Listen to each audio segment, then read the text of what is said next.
जैसा खाओगे वो चेहरे पे दिखेगा। आजकल हम बड़ी बड़ी एक्टर्स को भी देखते हैं, वो बोलते हैं कि अब जिम जात नहीं, मैं अच्छा खाती हूँ, वो मेरे चेहरे पे दिखता है, ग्लो दिखता है। क्या ये खाने का फर्क है कि आप अच्छी डाइट लो, क्या लो?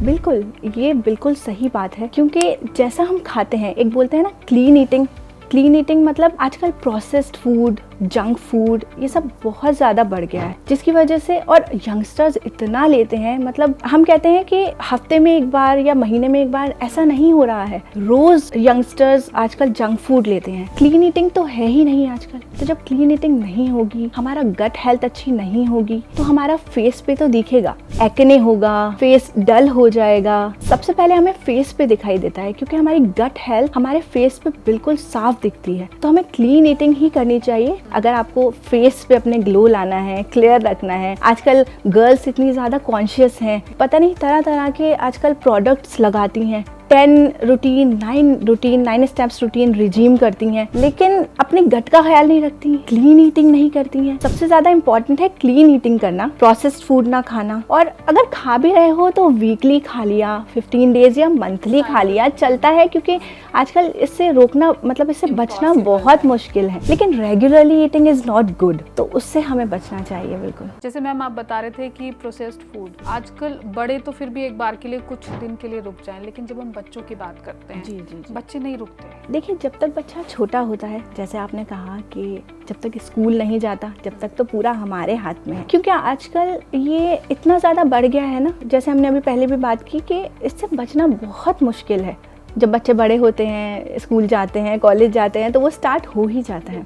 तो हमें सबसे पहली कोशिश ये करनी चाहिए कि जब तक बच्चा हमारे हाथ में है, जब तक हम उसे कुछ प्रोसेस्ड ना खिलाएं, और अगर बच्चा मांगता भी है तो उसे घर का बना हुआ खिलाएं। और ये प्रैक्टिस हमें खुद से पहले शुरू करनी पड़ेगी। मतलब अगर जैसे आप सपोज करो आप खा रहे हो, तो फिर तो आपका बच्चा ऑब्वियसली मांगेगा।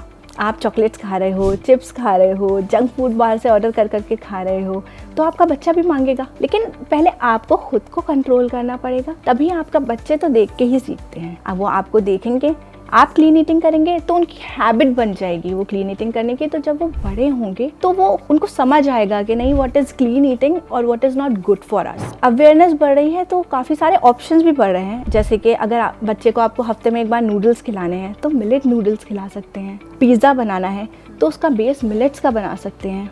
ये हेल्दी ऑप्शंस हैं। एग्जैक्टली, हेल्दी ऑप्शंस हैं। तो ऐसे ही काफ़ी सारी चीज़ें, अगर आपको चिप्स खिलाने हैं तो आप होममेड चिप्स खिला सकते हैं। आजकल फ्राई का भी ऑप्शन की जगह एयर फ्रायर आ गए हैं, ड्राई फ्रायर आ गए हैं। तो इन सब चीज़ों को मदद से आप अपने बच्चों को रोक सकते हैं, काफ़ी हद तक रोक सकते हैं। आजकल लड़कियां थोड़ा स्लिम ट्रिम होना चाहती हैं एक्ट्रेस को देख देख के, और जब डिलीवरी के बाद क्या होता है, पाउच आ जाता है आगे, मॉमी पाउच जिसे हम आम भाषा में कहते हैं, उसे कैसे लूज किया जाए, उसके लिए क्या डाइट है? क्योंकि उस वक्त तो डाइट रिस्ट्रिक्शंस वैसे ही बहुत होती हैं कि आप ये नहीं खाना, वो नहीं खाना, लेकिन उसके बावजूद वो बेली फैट जो होता है वो बहुत मुश्किल होता है उससे कम करना। बिल्कुल। उसके लिए क्या डाइट हो? जहाँ तक मैंने देखा है, प्रेगनेंसी में क्रेविंग्स बहुत होती हैं, तो मॉमीज क्या करती हैं, उल्टा सीधा खाना खा लेती हैं। अगर हम ना इनिशियल डेज से अपनी केयर करेंगे और क्लीन ईटिंग करेंगे, मीठे से बचेंगे, प्रोसेस में ये नहीं कह रही कि नहीं खाएं, क्योंकि ऑब्वियसली खाना हमारा एक इमोशन है। खाना सिर्फ खाना नहीं है, खाना इज अ इमोशन, हमारे साथ एक कनेक्ट बना हुआ है। अगर हम नहीं खाएंगे, हमें खुद ही बुरा लगेगा ना कि हम नहीं खा पा रहे हैं। तो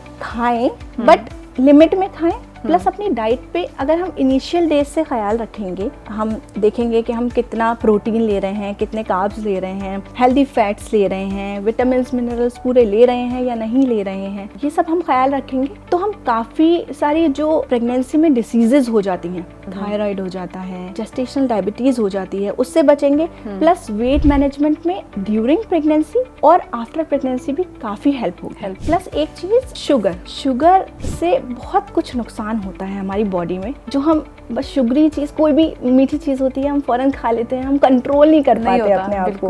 बिल्कुल हम ऐसे करके लपक के खा लेते हैं, लेकिन थोड़ा हमें कंट्रोल करना है। हमें प्रोसेस्ड के अलावा शुगर हमें थोड़ी सी, अगर हम नहीं खाएंगे तो उससे काफ़ी फ़ायदे हैं, काफ़ी ज़्यादा। गट क्लीन रहेगा, आपका मेटाबॉलिज्म स्ट्रॉन्ग होगा।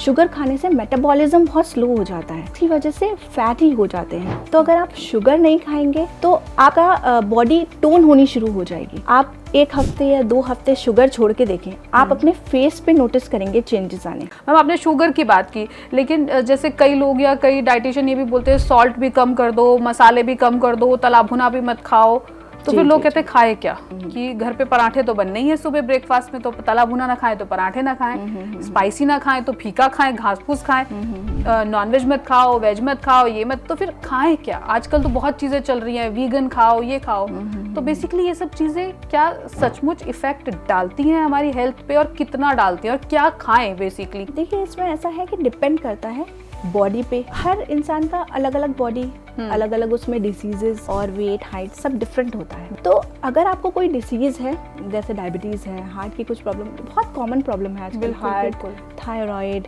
और बीपी प्लस शुगर, ये बहुत ज़्यादा कॉमन डिसीज है। तो अगर आपको कोई डिसीज है तो आपको उसके हिसाब से खाना खाना चाहिए। जैसे आपको डायबिटीज़ है तो ऑब्वियसली आपको अपनी कैलोरीज पे कंट्रोल करना चाहिए, आपको लो जीआई वाला खाना खाना चाहिए। जीआई क्या है मैम? जीआई मतलब जीआई की फुल फॉर्म होती है ग्लाइसेमिक इंडेक्स। हर खाने का जीआई होता है 1 to 100। तो जो भी 50 से नीचे पॉइंट में खाने आते हैं वो लो जीआई के माने जाते हैं, और वो डायबिटीज़ के लिए बहुत अच्छे हैं। वो इसलिए क्योंकि उससे ग्लूकोज स्पाइक नहीं होता। आप खाएंगे तो आपके खून में एकदम से चीनी बढ़ेगी नहीं। जैसे आप कुछ एग्जांपल दीजिए जो हम डे टू डे लाइफ में खा सकते हैं। जी जी बिल्कुल, जैसे कि आप सैलेड्स ले लीजिए, ओट्स ले लीजिए, कुछ फ्रूट्स हैं जिनका जीआई बहुत ज़्यादा है, जैसे मेलन्स, चाहे वाटरमेलन ले लें आप, चाहे मस्क मेलन्स ले लें, इनका जीआई बहुत ज़्यादा होता है। कुछ फ्रूट्स हैं जिनका जीआई लो है एंड डायबिटिक फ्रेंडली हैं, जैसे guava, Apple, peaches and grapes आप खा सकते हैं। बेरीज ले सकते हैं आप, उनका जीआई कम होता है। तो जो डायबिटिक पेशेंट्स हैं उनको वो ये फ्रूट्स खा सकते हैं। जी बिल्कुल, लो जीआई वाले, कम कैलोरी, शुगर जिसमें ना हो, ऐसे फ्रूट्स खाने चाहिए। और जैसे हमने बीपी की बात करते हैं, हाई बीपी है तो हमें सोडियम कम लेना चाहिए। और वैसे अगर आप फिजिकली फिट हैं और बिल्कुल ठीक हैं आप, तो आप नॉर्मल खाना खाइए जैसे आप खाते हैं। हमें घर का ही खाना खाना चाहिए। कभी बाहर का खा लिया, जैसे कोई सोशल गैदरिंग है, कहीं बाहर हम डिनर करने चले गए, रोज़ तो नहीं जाते हम, कभी 15 डेज में एक बार या monthly once in a month हम चले जाते हैं, तो कोई बात नहीं है। अगर आप डिसीज़ फ्री हैं, आप बिल्कुल हेल्दी हैं, तो आप खा सकते हैं। लेकिन कोशिश करें कि घर का खाएं, वेजिटेबल्स खाएं, फ्रूट्स खाएं। अच्छा, फ्रूट्स में होल फ्रूट्स खाएं, ये ज़्यादा बेहतर है जूस से। जी, क्योंकि जूस सिर्फ और सिर्फ प्लेन शुगर होती है, फाइबर खत्म हो जाता है। एग्जैक्टली, फाइबर नहीं होता, सिर्फ और सिर्फ प्लेन शुगर है, फ्रक्टोज है। आपकी शुगर लेवल एकदम से बढ़ेंगे, स्पाइक करेंगे। कोशिश करें होल फ्रूट्स खाएं, होल ग्रेन्स खाएं। कार्ब्स खाएं तो कॉम्प्लेक्स कार्ब्स खाएं, सिंपल ना खाएं। सिंपल कार्ब्स से मेरा मतलब कि वाइट ब्रेड, ये जो वाइट जितने भी होते हैं, white pasta, white breads, white rice में बहुत स्टार्च होता है। आप अगर थोड़ा अपना फैट लॉस करना चाहते हैं, अभी आप कोई डाइट लेंगे तो कल से आप पे रेस्ट्रिक्शंस लग जाएंगी, बिल्कुल चीनी बंद, बिल्कुल कार्ब्स बंद, बिल्कुल ये बंद। तो इंसान अपने आप में एक ट्रॉमा में चला जाता है। वही जैसे फूड के साथ हमारा इमोशन जुड़ा है, हम नहीं बंद कर सकते। और वो फिर जब हम स्टार्ट करते हैं या कभी कभी हम चीट डे कहते हैं, उस दिन ओवर हो जाता है। ओवर हो जाता है, बिल्कुल एकदम से बंद नहीं कर सकते।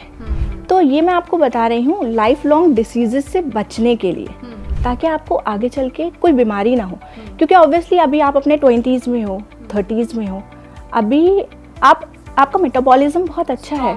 हाँ, आप फिट हो, अभी आप यंग हो, आपकी एज कम है, आपके हार्मोन्स बहुत अच्छे हैं, आपका अंदर से एग्जैक्टली फिजिकली आप एक्टिव हो, आपका अंदर से सारा फंक्शन अच्छा चल रहा है। बट जैसे ही आप 40s क्रॉस करोगे, वुमेन्स 30 क्रॉस कर लेती हैं, तो कहते हैं कि बीमारियां थोड़ी बढ़ जाती हैं और मतलब दिखना शुरू हो जाती हैं। एंड मेंस 40 क्रॉस करते हैं तो कहते हैं कि स्टार्ट हो जाता है, बीमारियां दिखनी शुरू हो जाती हैं बॉडी में। जी, तो अभी तो आप अपने यंग एज में हो तो आपको पता नहीं चल रहा है। ये मैं बात कर रही हूँ आपके फ्यूचर के लिए कि आप इस तरीके से खाना खाएंगे तो आपका फ्यूचर सिक्योर होगा। फ्यूचर में आपको डायबिटीज़, थायराइड और ये हार्ट डिसीज़, किडनी की डिसीजेज़ एंड फैटी लिवर, ये सब कुछ से आप बचेंगे और आपको ये डिसीजेस फ्री रहेंगे।